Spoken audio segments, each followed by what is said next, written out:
नमस्कार मंडळी, स्वागत आहे तुमचं लर्न विथ सुची या इंग्लिश स्पीकिंगच्या सिरीजमध्ये। आजचा आहे आपला डे 9।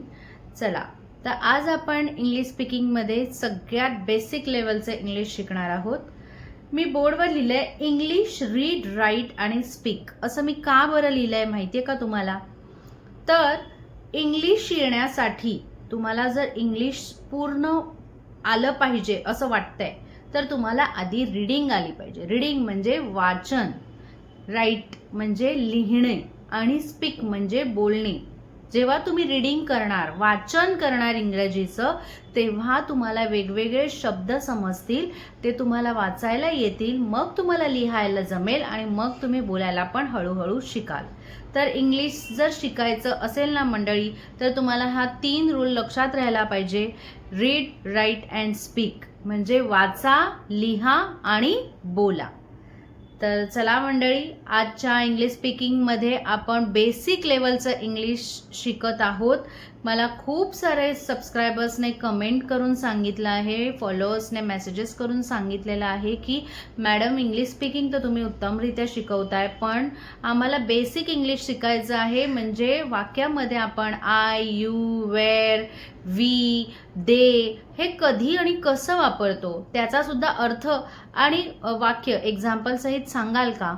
तर त्या सबस्क्रायबर्ससाठी हा खास व्हिडिओ, आणि ऑब्व्हियसली तुम्हाला सुद्धा येत नसेल तर तुमच्यासाठी सुद्धा हा एक बेसिक लेवलचा व्हिडिओ मी बनवत आहे।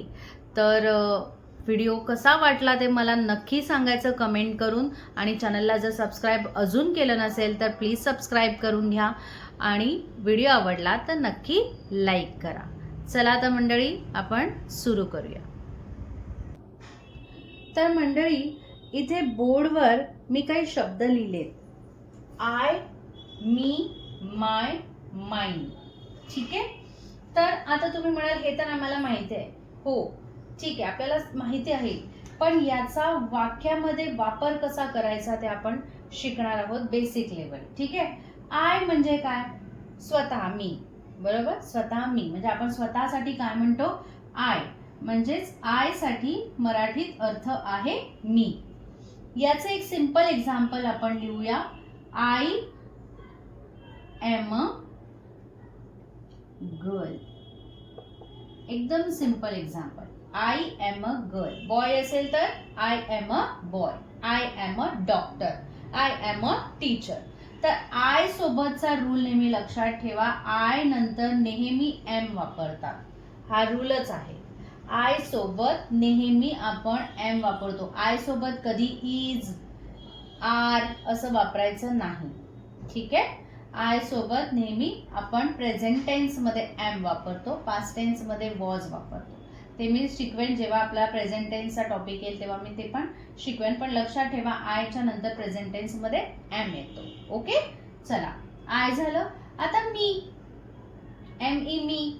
मी म्हणजे इंग्रजीमध्ये ह्याला मी म्हणतायत, पण त्याचा मराठीत अर्थ आहे मला। त्याचा मराठीत अर्थ आहे मला। ठीक आहे? आता याचं वाक्य कसं करणार आपण? सिंपल वाक्य घेणार आहोत आपण। गिव्ह मी फोन किंवा गिव्ह मी युअर फोन। ठीक आहे? असं आहे।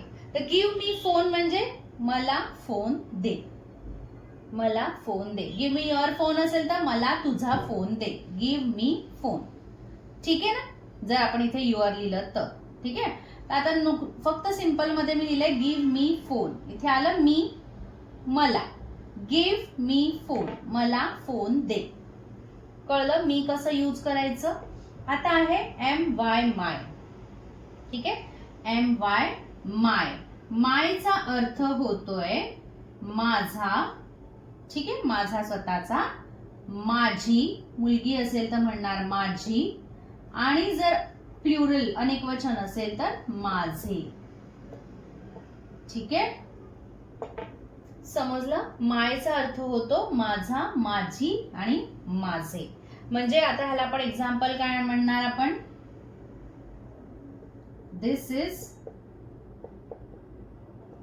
माय पेन। ठीक आहे? This is my pen. हा माझा पेन आहे. This is my pen. समजलं माय कसं. आता MINE माइन.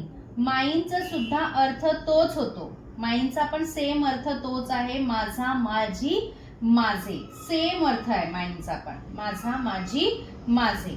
पण वाक्यामध्ये हे कसं वापरायचं. दोघांचा अर्थ सेम आहे पण दोन वेगळी शब्द आहे जे वाक्यामध्ये पण आपल्याला वेगळ्या पद्धतीने वापरावे लागतील. तर कसं लिहिणार. दिस पेन इज माइन. बघा दिस पेन इज माइन. आलं ना. इथे मी माय वापरलंय आणि इथे मी माइन वापरलंय. दोघांचा अर्थ सेम आहे. This is my pen. हा पेन माझा आहे. And this pen is mine. हा पेन माझा आहे. दोघांचा अर्थ सेम आहे पण मी माय आणि माइन वापरून दोन वेगळी वाक्य बनवलेली आहे सेम अर्थाची. समजलं. आय, मी, माय, माइन कसं वापरायचं वाक्यामध्ये विथ मराठी अर्थ आपण आता बघितलेला आहे. आता पुढे चला मंडळी पुढचे शब्द बघूया आपण. आता पुढचा आहे यू. यू तर सगळ्यांना माहिती आहे. यू चा अर्थ काय आहे. तू. ठीक आहे. तू किंवा तुम्ही येतं. यू म्हणजे तू. जर आदराने म्हणायचं असेल तर तिथे तुम्ही येतं. ठीक आहे. तर यू चं सिंपल एक्झाम्पल आपण घेऊया. You are amazing. ओके. युअरला आपण मराठीत कसं म्हणणार. युअरला तुझा किंवा तुमचा. युअरला कसं म्हणणार. तुझा किंवा तुमचा. आता ह्याचं वाक्य कसं करणार. सिंपल मध्ये. सिंपल मध्ये मी वाक्य सांगते. Your voice is sweet. Your voice is sweet. ठीक आहे. युअर म्हणजे कळलं तुझा किंवा तुमचा. Your voice is sweet. तुमचा आवाज हा किंवा तुझा आवाज हा गोड आहे. ओके. नंतर आहे वी. WE वी म्हणजे आम्ही. आम्ही. ठीक आहे. तर आता सिंपल मध्ये वाक्याचं सांगते तुम्हाला. We are friends. We are friends. आम्ही मित्र आहोत. We are friends. Okay. Us. Us ला इंग्लिश मध्ये म्हणतात आम्हाला किंवा आमचं पण म्हणतात कधी कधी. आम्हाला. ठीक आहे. This is for us. This is for us. ठीक आहे. हे आम्हाला आहे. हे आमच्यासाठी आहे असं. This is for us. आम्हाला आमच्यासाठी असं. दिस इज फॉर अस म्हणजे आमच्यासाठी. ओके. चला. अवर. OUR. अवर म्हणजे आमचा, आमची, आमचे. आमचा, आमची, आमचे. असं तुम्ही लिहू शकता. आमचा, आमची, आमचे. अवर. सो याच्यामध्ये आपण लिहिणार he is our family friend किंवा ही इज अवर फ्रेंड.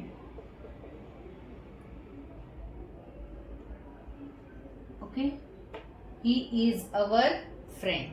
समजलं. यू तू तुम्ही. युअर तुझा तुमचा. वी आम्ही. अस आम्हाला किंवा आमचं. अवर आमचा आमची आमचे. With example with Marathi translation. समजलं. ओके. समजलं असेल तुम्हाला व्हिडिओ लाईक नक्की करा आणि सबस्क्राईब करायला तर अजिबात विसरू नका. ठीक आहे. आता पुढचे शब्द बघूया. चला मंडळी पुढचे शब्द आहेत THEY. दे. ठीक आहे. तर दे म्हणजे ते किंवा त्या. ठीक आहे. लेडीज साठी आपण त्या म्हणतो दे. ठीक आहे. तर मी इथं वाक्य लिहिते. They are working.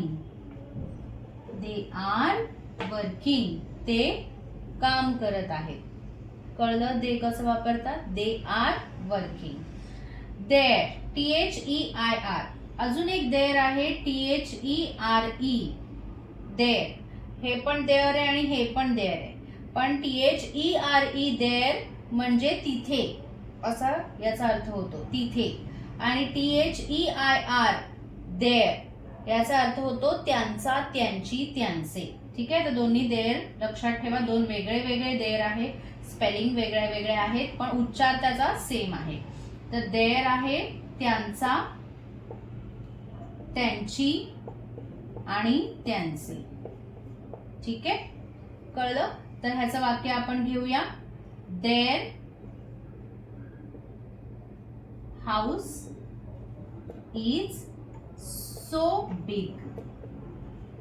त्यांचं घर खूप मोठं आहे. Their house is so big. समजलं. देअर. नंतर आहे THEM, them.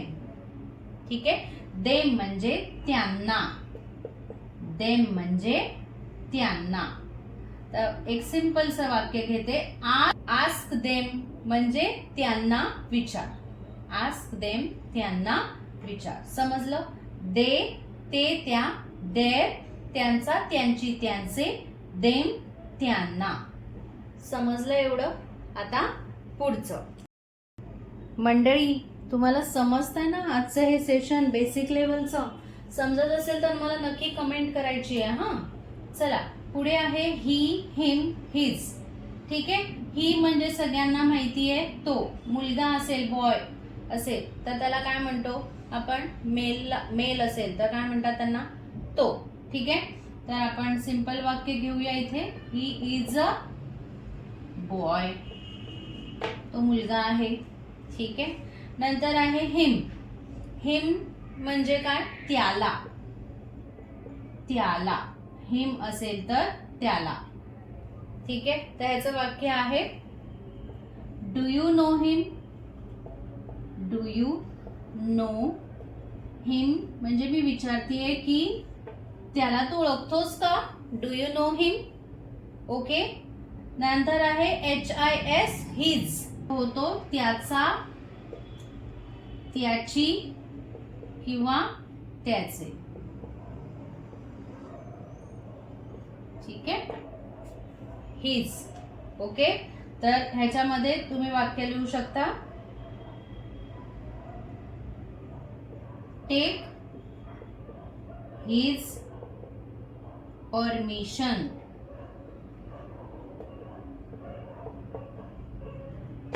Take his permission म्हणजे त्याची परवानगी घ्या, त्याची परवानगी घ्या. समजलं. ही म्हणजे तो, हिम म्हणजे त्याला, हिज म्हणजे त्याचा, त्याची, त्याचे. एवढं समजतंय. लास्ट पार्ट बेसिकचा आपण आता घेतोय पुढे.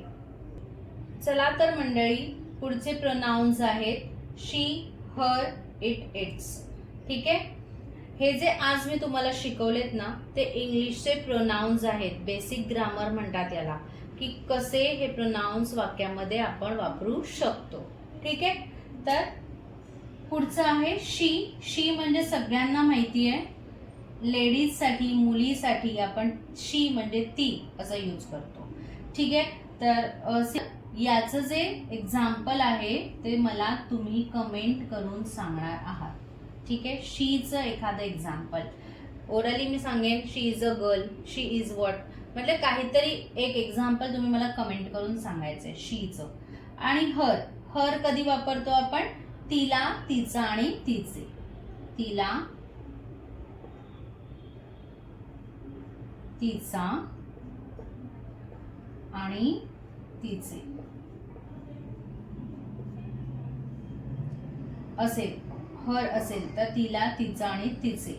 याचं सुद्धा एक एक्झाम्पल मला तुम्ही कमेंट करून सांगायचंय. आणि मला माहितीये खूप सोपं आहे. दोन्हींची वाक्य बनवा. शीचं एक वाक्य बनवा आणि हरचं एक वाक्य बनवा आणि मला ते कमेंट करून सांगा. इंग्लिशमध्ये नसेल जमत, मराठीमध्ये लिहायचं ट्राय करा. आधी ट्राय करा. इंग्लिश नसेल जमत तर मराठीमध्ये कमेंट करून ठेवा, मी त्याचं तुम्हाला ट्रान्सलेशन करून सांगेन. ठीक आहे, नक्की कमेंट करायचा आहे. हा तुमचा आजचा होमवर्क आहे. ओके, ठीक आहे. चला, लास्ट आपलं जे आहे इट, इट्स.